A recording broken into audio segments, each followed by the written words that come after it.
అయితే ప్రభుజీ అమ్మ ఇక్కడే కృష్ణుడిని యాక్సెప్ట్ చేశారు, కృష్ణుడు ఉన్నారని ఇంత పెద్ద గొప్ప మహానుభావులు గుర్తించారు అనుకున్నప్పుడు ఇప్పుడు వచ్చినటువంటి ఒక డౌట్, ఆయన ద్వారకాధీశుని దర్శనం చేసుకున్నారు, సముద్ర గర్భంలోకి వెళ్ళారు, ద్వారకాపురం ఆ టైంలో ఎప్పుడు ఎలా ఉందో ద్వాపర యుగానికి నేను వెళ్ళొచ్చాను అన్నప్పుడు ఆధారాలు ఏమున్నాయి? అసలు కృష్ణుడు అక్కడే ఎందుకు ఉండేవాడు?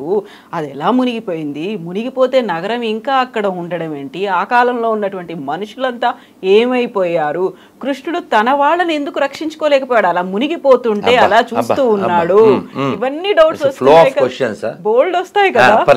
All have answers. I will. అమ్మా, మీరు భాగవతంలో ప్రథమ స్కందంలో, అంటే నేను చదివాను కాబట్టి మళ్ళీ మళ్ళీ విన్నాను కాబట్టి చెప్తున్నాను. ప్రథమ స్కందం చాలా బరువు ఎక్కిస్తుంది.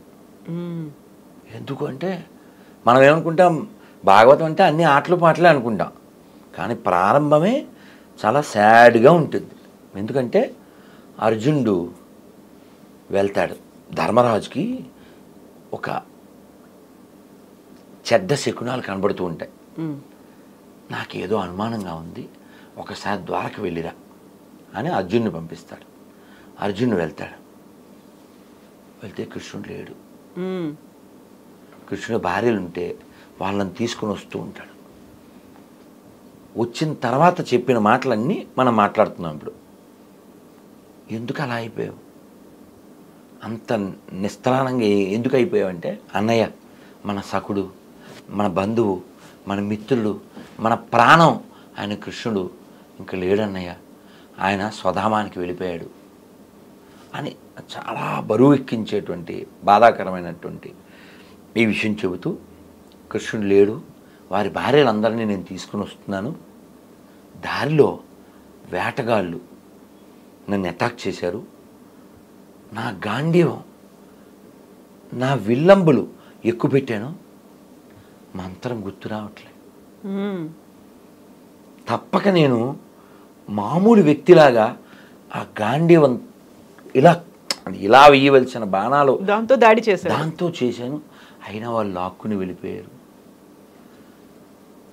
ఇన్ని రోజుల నా విజయం నాది కాదన్నయ్య, ఆయన ఉండబట్టి కదా ఇదని. నేను ఆయన ఉంటే నేను హీరో, ఆయన లేకపోతే నేను జీరో అని ఇలా చాలా బాధ వ్యక్తం చేస్తాడు.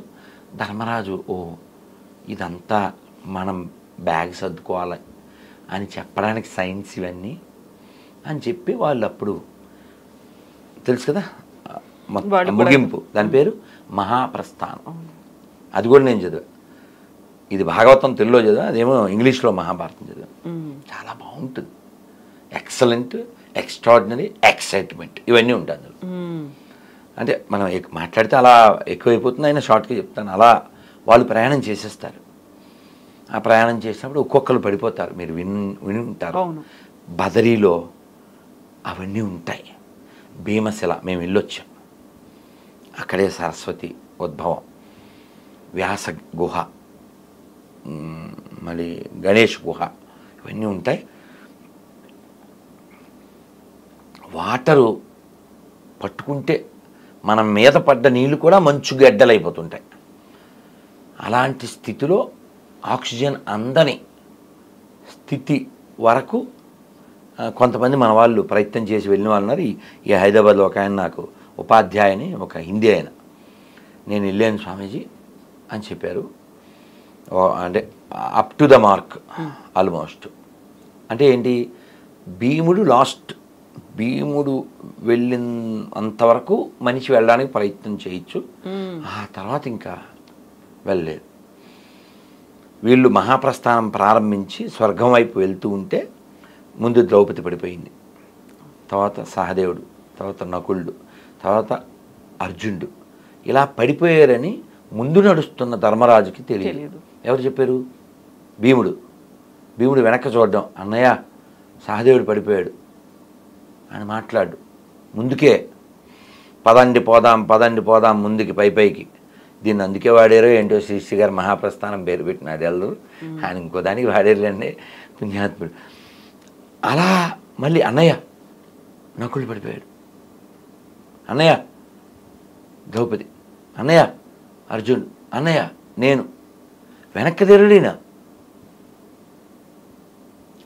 ఒక్క కుక్క ఇందుపట్టు వచ్చింది చివరిది వస్తే ఇంద్రుడు మాతలే అని వాళ్ళ డ్రైవర్ని పంపించారు. మీరు ఇప్పుడు నాకు పంపించలే ఆ డ్రైవర్ని అలా పంపిస్తే ఆయన వచ్చి సార్ ఎక్కడ సార్ అన్నాడు ధనరాజ్ని. ఇది కూడా ఎక్కుద్ది అన్నాడు. చాలా ఊరుకోండి మీకు ఒక్కరికే వచ్చింది ఇది అవసరం ఒక్కల స్వర్గమైన సార్ ఊరుకోండి అన్నాడు. అంటే ధర్మరాజు చెప్పాడు నా భార్య సోదరులు ఎవరు నాతో రాలే, ఇదొక్కటి నన్ను నమ్మి నాతో పాటు వచ్చింది, సో ఈ షుడ్ ఎలా అన్నాడు. లేదు సార్ నాట్ అలౌడ్ అన్నాడు. అయితే నేను రానన్నాడు. ఏమన్నా బుర్ర ఉందా సార్ మీకు, కుక్క కోసం స్వర్గం వదులుతాడు ఏంటి సార్ ఎవడైనా అని ఇంద్రుడు వచ్చి చెప్పాడు.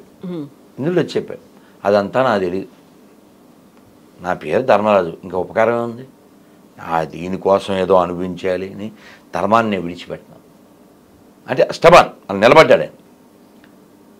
అప్పుడు ఈ కుక్క ఎవరు, ధర్మరాజు యముడు.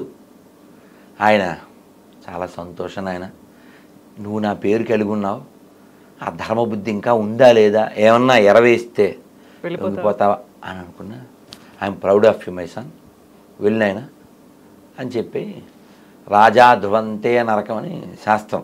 రాజు a king must visit hell అమ్మ, అది రూలు. ఏ రాజు అయినా నరకానికి వెళ్ళి రావాల్సిందే, ఎందుకంటే ఏదో విధంగా దోషం జరిగి తీరుతుంది, ఈ మస్ట్ విజిట్. అలా ధర్మరాజు కూడా అలా నరకాన్ని విజిట్ చేసి మళ్ళీ వస్తాడు. సో ఇదంతా ఎందుకంటే ధర్మం పట్టుకోవాలి, ధర్మాన్ని విడిచిపెట్టకూడదు, దేనికోసమైనా ధర్మాన్ని విడిచిపెట్టకూడదు. ధర్మం కోసం దేన్నైనా విడిచిపెట్టు, దేనికోసం ధర్మాన్ని విడిచిపెట్టు. ఇలా భాగవతంలో ఈ ద్వారక ప్రస్తావన వస్తుంది. మరి మీరు అడిగేసారు చాలా క్వశ్చన్లు కదా, మరి అందుకని చెప్తున్నా వాళ్ళంతా ఏమైపోయారు, ఇది కదా క్వశ్చన్. అవును, అసలు అలా మునిగిపోతుంటే కృష్ణుడు ఏం చేశాడు, అసలు చెప్పింది ఆయన.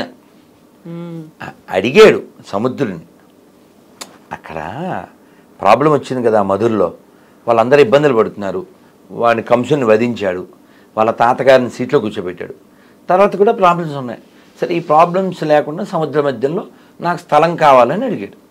సముద్రుడు స్థలం ఇచ్చాడు, బెట్ ద్వారకా అంట. బెట్ అంటే గిఫ్ట్, గిఫ్టెడ్ ల్యాండ్.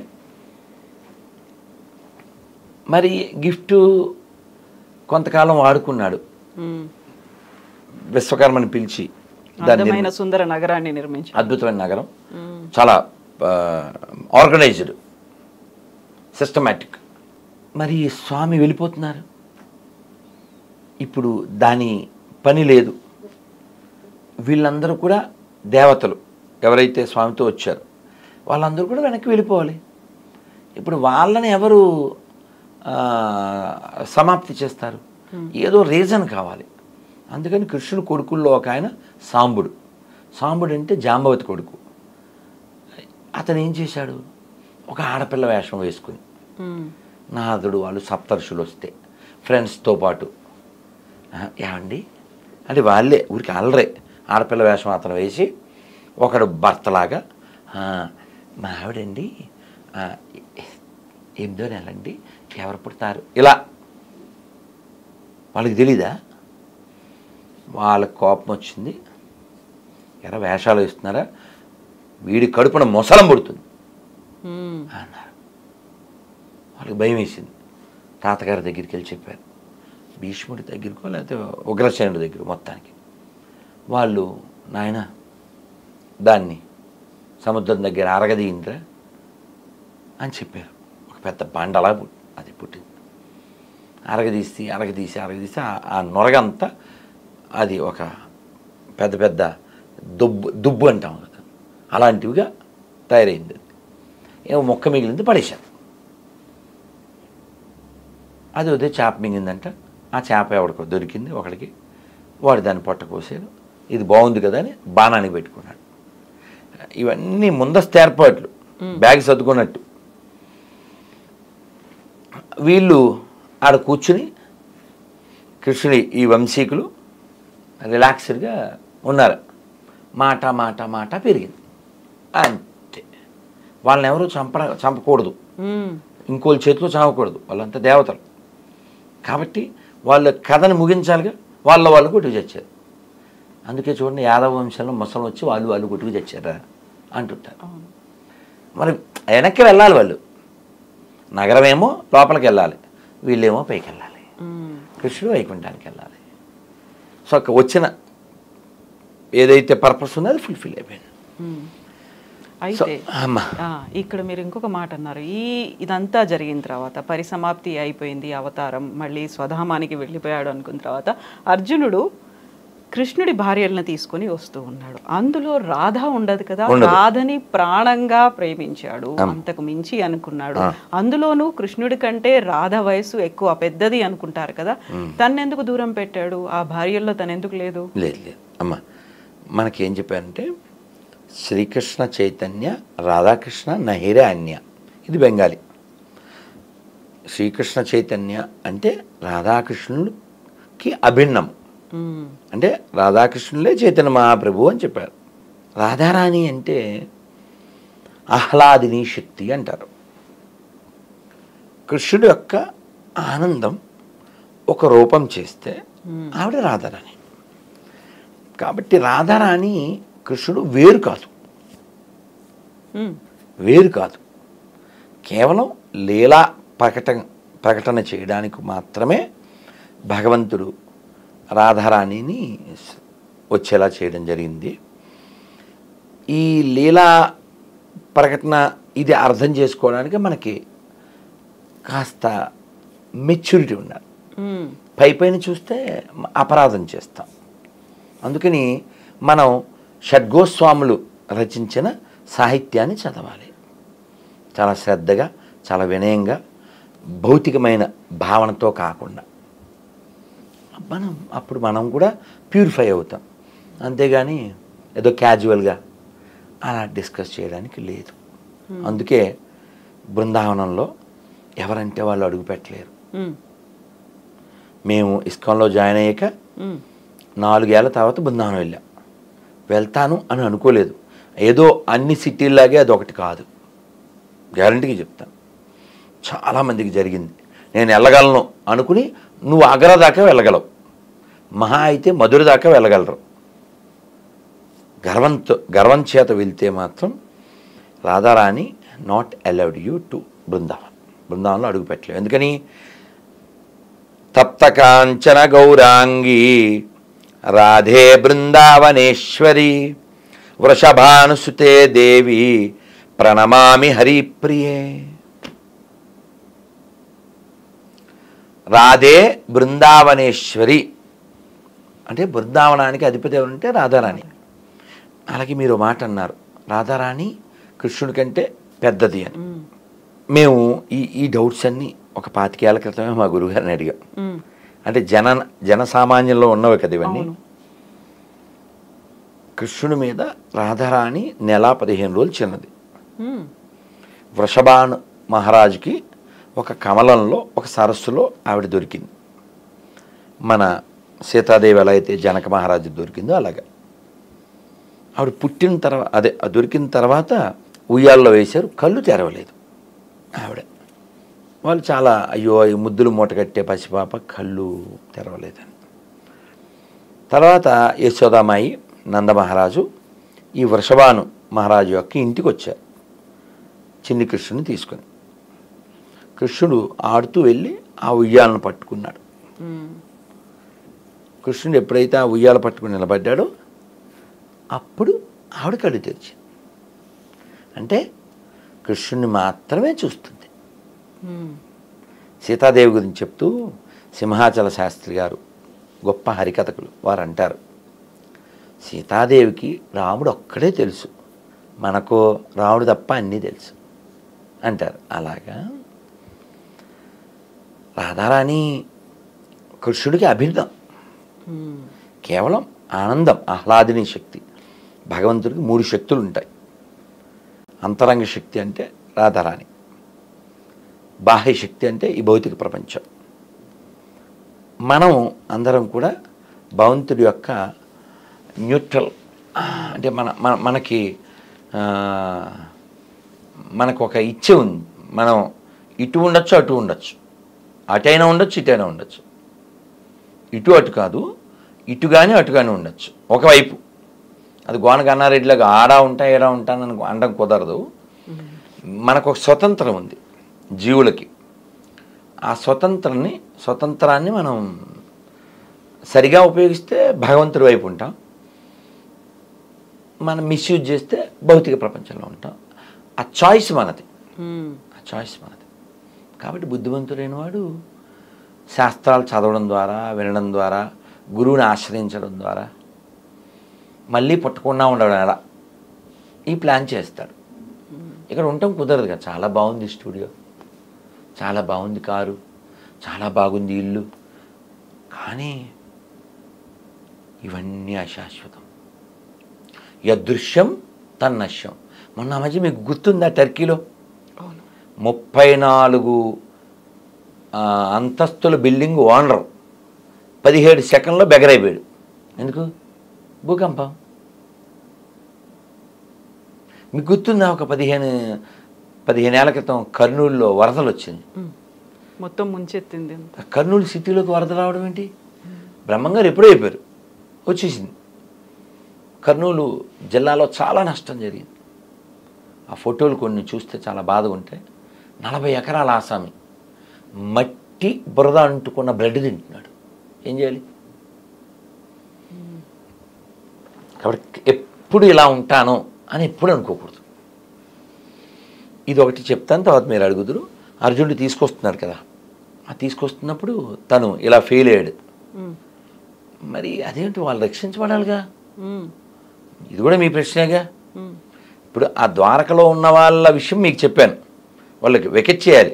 వికెట్ చేయాలంటే ఏదో వికెట్ పట్టుకుని కొట్టుకోవాలి, వాళ్ళని ఇంకోటి చంపకూడదు, వాళ్ళని వాళ్ళే కొట్టుకోవాలి కదా. అక్కడే సమాప్తం. ప్రోగ్రామ్ వైండప్ చేయాలి. ఇక పెద్ద ఆయన వెళ్ళిపోతున్నారు, ఇంకా మిగిలిన రావాలి, అక్కడ వెళ్ళిపోవాలి కదా, ముందు ఏర్పాట్లు.